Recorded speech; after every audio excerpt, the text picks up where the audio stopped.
Hey everybody, Who's Your Jedi here with another review for you. This time talking episode 5 of season 5 of Arrow called Human Target. And overall, I was kind of disappointed by this episode. It really felt not very well put together and all in all kind of lackluster. Let's kind of get right into some of the reasons why I felt like that. But first, the reference to the character Human Target, Christopher Chance, is a character from the DC Comics. In fact, there was an actual Human Target TV show a couple of years back. It didn't last very long. I think the most notable thing about it was that the main female character was played by Tricia Helfer of Battlestar Galactica fame, who, interestingly enough, is actually currently on Lucifer over on Fox, which is based on a DC Vertigo series. So, kind of points to Tricia Helfer for getting, even more comic book credit. She's really cool. I really like her a lot. Let's see. So let's just sort of talk about just this Human Target character in general. I mean, he is the title of it all. Honestly, this is not a character I'm really familiar with. I don't think I've ever read anything with him. I think I've seen like a collection of Human Target miniseries one time, but I don't think I ever actually read it. So I don't really know much of anything about this character except the whole "I become the people whose identities I assume" thing is kind of a shtick. Now I did like that conversation that he had with Oliver. About hey, I basically become you, so I kind of understand how you're thinking, and I understand what you're going through right now. And I certainly wouldn't be opposed to this character coming back. He definitely has the potential to be interesting. But one, shouldn't there have been a little moment with like, hey Oliver, we're gonna have to tell this guy your secret identity. Are you cool with that? And then there's that whole thing where he turns up in Russia. Well, in Russia, he's pretending to be some random Bratva thug. But he's just basically acting as a bodyguard to Oliver. If he was operating the way he was supposed to, he would have at that time become Oliver and made himself the target of the Bratva thugs. Him doing that, like pretending to be some random guy just to protect Oliver, that really doesn't make sense given the information that we're told about this guy in the episode. And just the way they do all of this. Okay, having this guy come in and pretend to be Oliver Queen and all that that's cool. Honestly, I think it would have been more interesting if they tried to do all of this. And it's like, okay, we also have to make sure this guy doesn't realize that Oliver is the Green Arrow. And then kind of by the end of it all, either probably have Chance figure it out anyway, but he's like, hey man, you guys seem cool, so I'll keep this to myself, all part of the service. But no, they just apparently just flat out told him, and this isn't considered a big deal. Yeah, I think that's silly. And then there's the whole thing with Chance machine gunning down one of Church's gang. Now, I've always assumed, like, since they're making such a big deal about killing and stuff, that Dig is firing, mercy bullets or something like that. He's not gunning and killing people. It's not like, oh, Oliver doesn't kill people, but Dig does. That really doesn't make sense. But again, here's Chance gunning a guy down with a machine gun, and apparently, oh, somebody's dead and nobody cares. Granted, it's some random nameless thug, but still, the guy had to have parents or something, right? Let's see, what else? All in all, not really particularly impressed by the Russia flashback this episode at all. It's just sort of, Anatoly's cool, but I kind of like to see him do something a little bit more proactive, like what he was doing back on Lian Yu. Granted, he's been helping Oliver along the way, but I just kind of want to see a little bit more of this guy being a little bit more side by side with Oliver. Let's see. So we've got the whole thing with Susan Williams. Now, I did like the bit where Oliver said, like, look, you have good reasons to not be a fan of mine. I get it.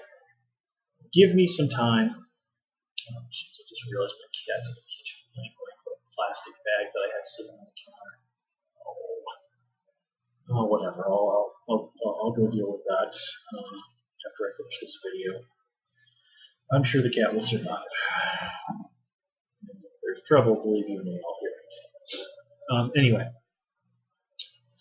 so let's see. What lost my train of thought?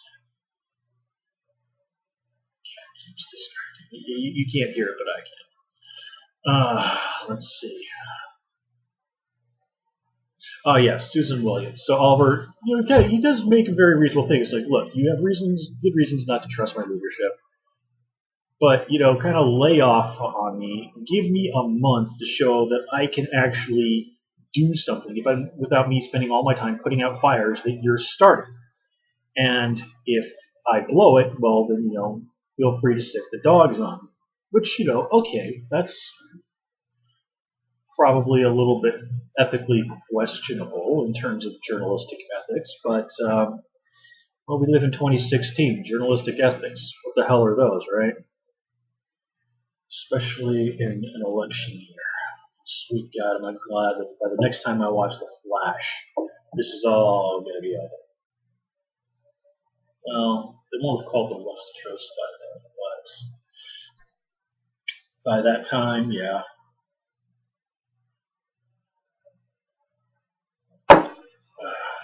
So yeah, actually, by the time Lucifer wraps up next Tuesday, make of that what you will. But yeah, and if you live outside the U.S., basically, as soon as the West Coast is called, like in terms of who's won the election, then bam, it's over. It's over.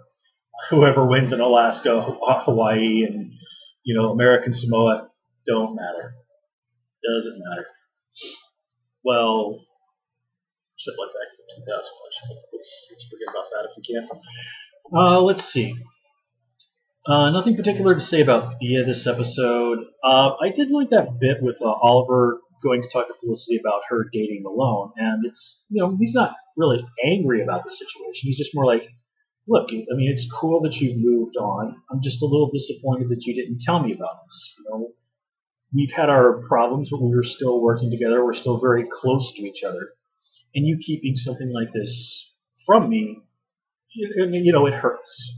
And that's a perfectly reasonable complaint on Oliver's part. When somebody who's close to you keeps something really important, a secret from you, then when you find out about it from someone else, that's not fun. Now, granted, Felicity did have reasons to think, oh man, this is going to be kind of an awkward conversation. But yeah, but still, it was nice to see them sort of hash that out like two mature adults. So points to them for that. I definitely did like dig having some time to bond with Renee and say like, hey man, I know you're hurting both physically and more importantly emotionally right now, but I've been where you are and I got through it. Let me show you how to get through it. And of course, Renee is initially resistant because, for one, drama, and two, that's just kind of his personality. And I like how he goes like, man, this isn't going to be some like hippy dippy meditation stuff. Well, dude, take a pill there because it's actually been like scientifically proven that meditation is in fact quite good for you. But yeah, under the circumstances, that might not be what is called for. And I did like that Renee got to go back out in the field and kind of confront Church one more time, and unfortunately that kind of got broken up by a bazooka, and it was ultimately Oliver that took Church down. But at least he got it back out there and sort of reclaimed a little bit of his pride. I'm just disappointed that they never give us this idea of like, well, what did Church do to this guy to make him break? Just like, oh, it's the fear of what I'm going to do to you that'll make you break. And then we never get a clear explanation of what Church does besides that. I mean, Renee was obviously in rough shape when he was tied to that chair, but he's a tough dude, so it seemed like he was able to handle it, or at least as well as anybody could under those circumstances. And I did like that they took the time to sort of flesh Renee's backstory out about him and how he got kicked out of the Navy. I think that did add some nice depth to it. Kind of would have been interesting to find a little bit more, like, why did he decide to join the Navy in the first place? But, you have to leave things like that for the future. Also, they also finally mentioned what Rory's last name is. If they mentioned that before, I certainly missed it. So, let's see. Yeah, nothing really huge to say about what was going on with anybody else, although I did like that they acknowledged the injury that Curtis suffered last episode. Still no idea how he's going to explain to his husband, like, hey, how the hell did you get this, cut on your back, and why didn't you tell me about this before? Or maybe he did and just made up some excuse. I guess maybe we'll find out in the future. I gotta say, like this sort of slick back thing that Curtis does with his hair when he's Mr. Terrific, doesn't quite work for me.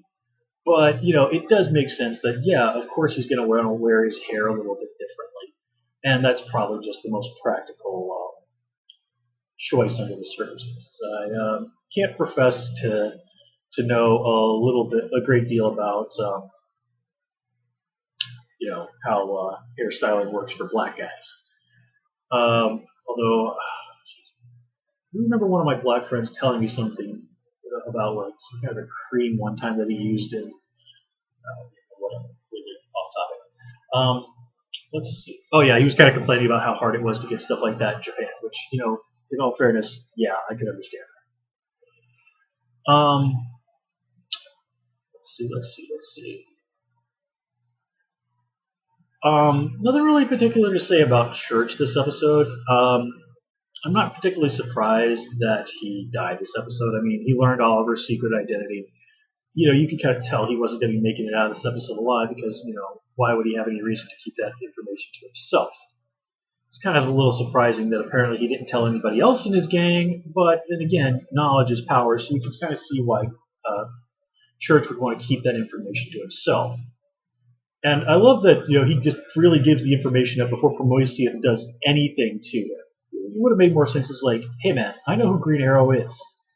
You just let me go, and I'll tell you.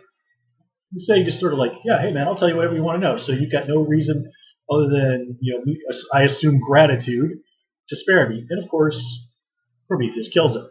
But I love that whole thing. It was like, yeah, we're cool. And in all fairness, Prometheus gave him 2 warnings. This was like, okay, man, 3 strikes and you're out.